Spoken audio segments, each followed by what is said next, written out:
Hello friends, एक बार फिर से स्वागत है हमारे यूट्यूब चैनल पे। आज के इस नए वीडियो में बात करने वाले हैं पटना हाई कोर्ट की तरफ से पर्सनल असिस्टेंट के लिए यहाँ पर वैकेंसी आई है, जिसमें टोटल 45 सीट्स दी गई है। और यदि आप इसके लिए एलिजिबल हैं तो आप बिल्कुल इस फॉर्म को भर सकते हैं।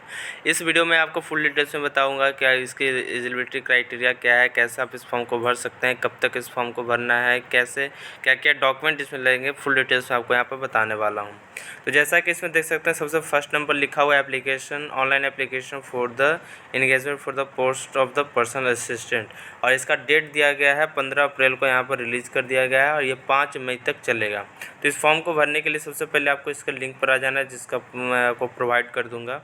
इसमें जो व्यू VIU जो लिखा हुआ है व्यू, इस पर आपको क्लिक कर देना है। जैसे आप व्यू पर क्लिक करते हैं तो यहाँ पर देख सकते हैं 3 कैटेगरी दिया हुआ है। सबसे पहले अप्लाई करने के लिए यहाँ पर पहला दिया हुआ है लिंक। उसके बाद अपने एप्लीकेशन स्टेटस को जानने के लिए, यदि आपने पहले से भर रहे हैं तो इसका स्टेटस जानने के लिए यहाँ पर दिया है। और यहाँ पर एक शॉर्ट नोटिस दिया गया है, इस नोटिस को भी आप रीड आउट कर सकते हैं। तो नोटिस को रीड आउट करने के लिए नोटिस पर आपको क्लिक कर देना है। नोटिस पर क्लिक करने के बाद यहाँ पर शॉर्ट नोटिस आ जाता है, जिसमें आप देख सकते हैं 13 अप्रैल को यहाँ पर रिलीज़ कर दिया गया था। इसमें यहाँ पर मांगा गया है ग्रेजुएशन मांगा गया है, किसी भी डिसिप्लिन से हो, प्लस में आपके पास शॉर्ट हैंड होना चाहिए, इंग्लिश में टाइपिंग होना चाहिए और साथ ही साथ 6 महीने का आपके पास डिप्लोमा कोर्स होना चाहिए कंप्यूटर में। इतना चीज़ अगर है आपके पास तो आप इस फॉर्म को भर सकते हैं। एज लिमिट इसमें दिया गया 18 से 37 साल के बीच में आप भर सकते हैं। और इसमें वेतन दिया गया 30,000 पर मंथ आपको दिया जाएगा। कोई इसमें अलाउंस नहीं दिया जाएगा, केवल 30,000 रुपये आपको यहाँ पर दिया जाएगा। तो इसको बात कर लेते हैं आप इसके कैसे भर सकते हैं फॉर्म को। तो चलिए मैं ले चलता हूँ आपको ऑनलाइन लिंक में। यहाँ पर देख सकते हैं सबसे पहला नंबर पर है, इस पर आपको यहाँ पर क्लिक कर देना है। जैसे आप यहाँ पर क्लिक करते हैं तो आपका ऑनलाइन पोर्टल खुल जाता है। इसमें पटना हाई कोर्ट की तरफ से यहाँ पर आ गया है। इसमें सबसे पहले आपको यहाँ पर नेम लिख देना है। नेम में आपको यहाँ पर डाल देना है जो भी आपका नेम हो, उस नेम को आपको यहाँ पर लिख देना है। साथ ही साथ इसमें बता दूं कि इसमें आपको कोई एप्लीकेशन फॉर्म यहाँ पर फ़ी नहीं लिया जा रहा है, बिल्कुल फ्री है। चाहे किसी भी कास्ट से आपको बिल्कुल फ्री इसमें भरना है। तो सबसे पहले नेम हो गया, उसके बाद यहाँ पर आपको फादर्स नेम डाल देना है दूसरे कॉलम में। उसके बाद आपको डेट ऑफ बर्थ यहाँ पर इस कैलेंडर से आपको यहाँ पर डेट ऑफ बर्थ आपको सिलेक्ट कर लेना है। आपका जो भी डेट ऑफ बर्थ हो उसको इस कैलेंडर से आपको यहाँ पर सिलेक्ट कर लेना है। उसके बाद यहाँ पर नेशनलिटी इंडियन लिखा हुआ है। उसके बाद यहाँ से आपको जेंडर को सिलेक्ट कर लेना, आपका जेंडर क्या है। उसके बाद यहाँ पर प्रेजेंट एड्रेस आपको यहाँ पर डाल देना है। प्रेजेंट एड्रेस यानी कि जहाँ आप अभी रह रहे हैं उसको एड्रेस यहाँ पर डाल देना है। इस बॉक्स में आपको विलेज, पोस्ट ऑफिस, डिस्ट्रिक्ट, ये सब डिस्ट्रिक्ट डाल देना है।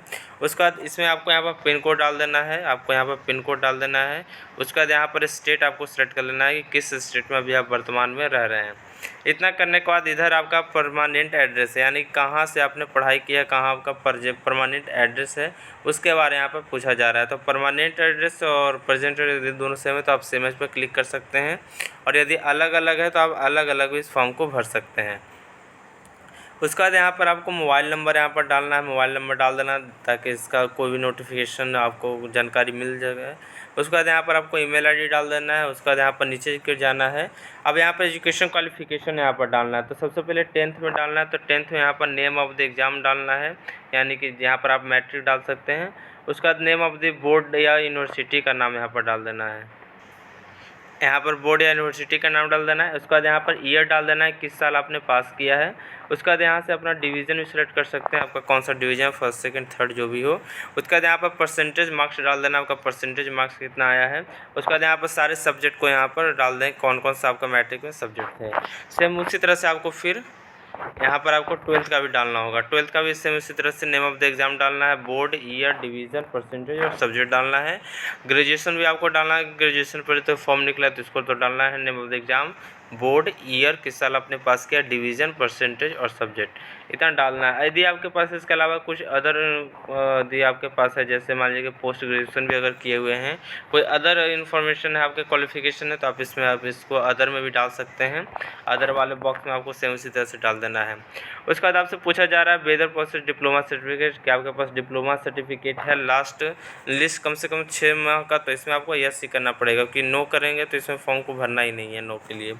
उसके बाद यहाँ पर आपके पास पूछा जा रहा है सर्टिफिकेट है आपके पास शॉर्ट हैंड का, तो उसके लिए भी यहाँ पर यस किया हुआ है। उसके बाद आपसे पूछा जा रहा है कोई क्रिमिनल केस है आपके पास, आपके पेंडिंग है कोई क्रिमिनल केस, तो उसके लिए आप यहाँ पर यस या नो कर सकते हैं। तो आपको नो कर देना है इसमें क्रिमिनल केस में। उसके बाद यहाँ पर आपको कुछ डॉक्यूमेंट यहाँ पर अपलोड करने हैं। तो सबसे पहले यहाँ पर फ़ोटो का अपलोड कर देना है। फ़ोटो का साइज़ होना चाहिए 20 से 40 KB के अंदर होना चाहिए। चूज़ फाइल करके आप यहाँ पर डाल सकते हैं। उसका सिग्नेचर आपको डाल देना है 5 से 10 KB के अंदर में चूज़ फाइल करके, इसके सामने वाले चूज़ फाइल करके। उसका डिप्लोमा का सर्टिफिकेट डाल देना है। कंप्यूटर में जो आपने 6 मंथ का किया है कोर्स, उसका यहाँ पर चूज़ फाइल करके डाल देना है 50 से 100 KB में। उसके बाद इंग्लिश शॉर्ट हैंड का यहाँ पर सर्टिफिकेट आपको डाल देना है 50 से 100 KB के अंदर। उसके बाद यहाँ पर कंप्यूटर टाइपिंग का आपको जो सर्टिफिकेट है उसको यहाँ पर आपको डाल देना है। यहाँ इतना डालने के बाद फिर यहाँ पर डिक्लेरेशन का एक ऑप्शन है, यहाँ से आपको डिक्लेयर करना है। डिक्लेयर करने के बाद ये जो कैप्चा नज़र आ रहा है 1 2 5, इस कैप्चा को आपको इस बॉक्स में यहाँ पर फिल कर देना है। फिल करने के बाद लास्ट ऑप्शन आता है सबमिट करने का। तो यहाँ पर सबमिट एप्लीकेशन फॉर्म पर आपको जब सबमिट कर देंगे तो आपका फॉर्म यहाँ पर सबमिट हो जाएगा। सबमिट करने के बाद आपके सामने एक प्रिंट आएगा, एक रिसिप्ट आएगा, जिसको आपको डाउनलोड करके रख लेना है, ताकि उसके माध्यम से आप उसका जो आने वाला जो एडमिट कार्ड है, एडमिट कार्ड को आप निकाल सकें। तो इस तरह से मैंने फुल प्रोसेस आपको बताया कि कैसे आप इस फॉर्म को भर सकते हैं ईजिली। आपको इसमें कोई फीस नहीं लिया जा रहा है, तो आप बिल्कुल इस फॉर्म को भरें। और अगर ऐसे तरह अपडेट आप अगर लेना चाहते हैं यूट्यूब चैनल से, तो आप हमारे चैनल को सब्सक्राइब कर लें और इस वीडियो को जितना हो सके उतना शेयर करें। Thank you.